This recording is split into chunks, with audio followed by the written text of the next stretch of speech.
Un petit groupe de pèlerins revient de Compostelle. Ce pèlerinage remonte au 1er siècle du Moyen-Âge. Les pèlerins, que l'on appelle Jacquais ou Roumieux, viennent de toute l'Europe et convergent vers Compostelle, où, dit-on, se trouve la tombe de l'apôtre Jacques. Ces voyageurs suivent des chemins balisés qui sont à l'origine des chemins commerciaux. L'un d'entre eux commence en Arles. Les pèlerins qui s'avancent ici sont, pour la plupart du temps, des marchands ou des nobles.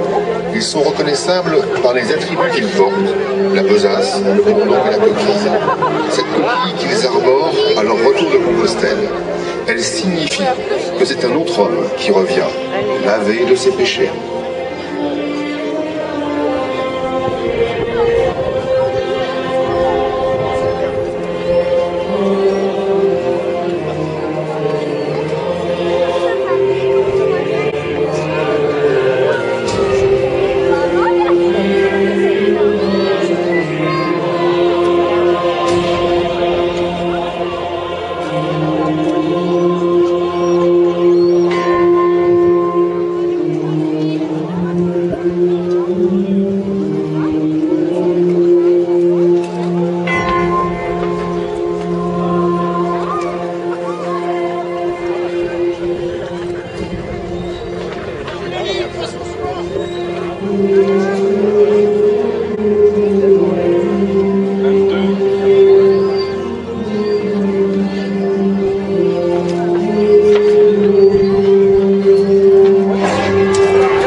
Ces pèlerins s'avèrent être des hommes de Duras, et alors que personne ne se méfiait d'eux, ils neutralisent les quelques gardes devant la porte.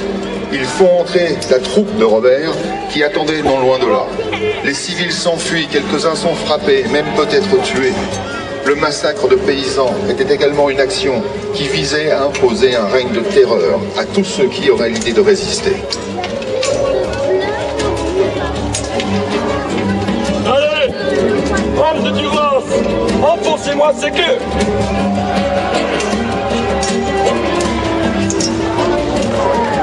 Allez, hommes de Duras. Hommes de Duras, prenez cette place.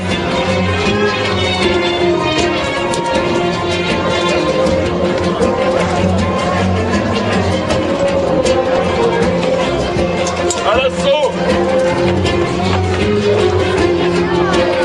À l'assaut!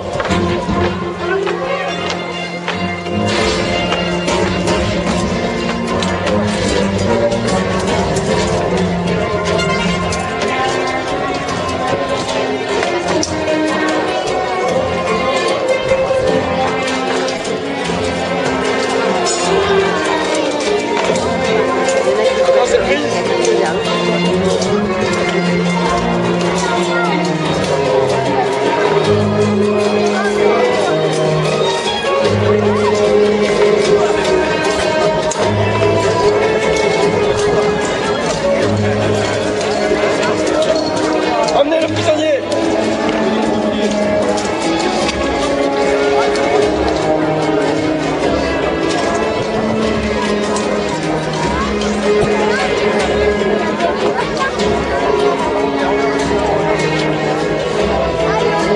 Le château est désormais aux mains de Robert de Duras. Victoire! Victoire à Duras! En dehors du mauvais coup fait à Raymond des Baux, c'est un affront fait à la suzeraineté de la reine Jeanne. C'est pourquoi un jeune écuyer plus chanceux que les autres a réussi à s'enfuir et part annoncer la prise du château de Raymond à Aix-en-Provence, où résident les officiers de la reine Jeanne.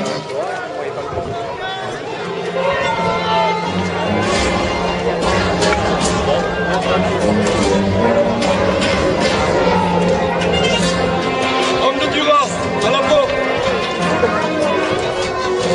Les messagers! Ne fais rien pour attendre!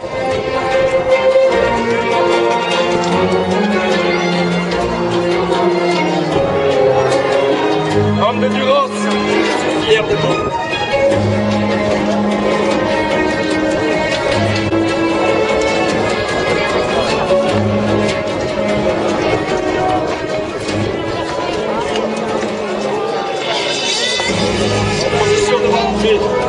Une quinzaine de jours s'est écoulée quand une armée arrive au pied du château. C'est une réaction rapide pour l'époque, car il faut mobiliser des troupes. Or, il n'existe pas encore d'armée permanente. De plus, il faut prévoir le logement, le transport des armes et le ravitaillement des troupes. Tout cela coûte fort cher. C'est pourquoi, dès que les armées se font face, des pourparlers sont engagés rapidement, afin d'éviter de s'embourber dans un siège trop long et souvent favorable à l'assiégé.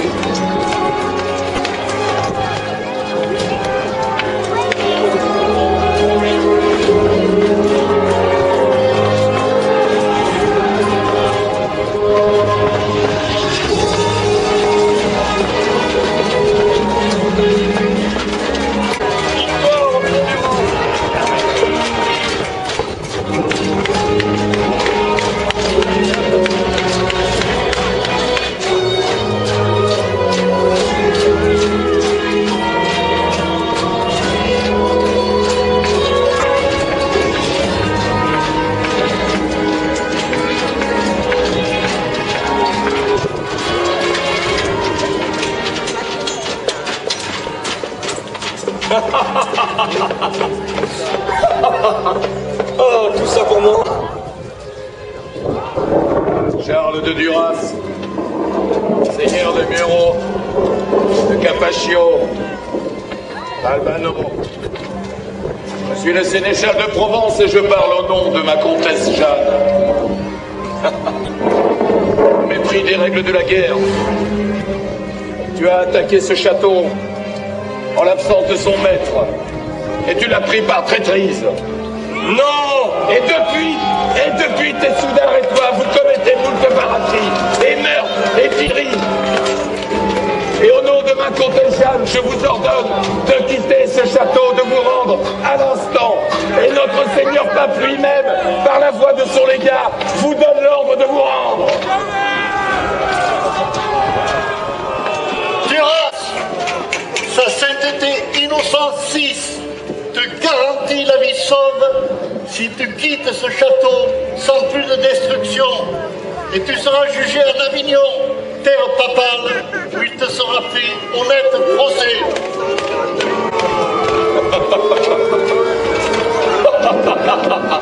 Oh là là! Que du beau monde pour moi! Dagoul! Guillaume d'Aigrefeuille! Vous me prenez vraiment pour un soutard! Vos paroles ne sont que menteries. Que vos langues pourrissent dans vos gorges. Et qu'elles finissent par vous étouffer. Je ne rendrai rien du tout. Et si, je dis bien ainsi, vous vous obstinez, mes hommes oxyront vos queues jusqu'au dernier.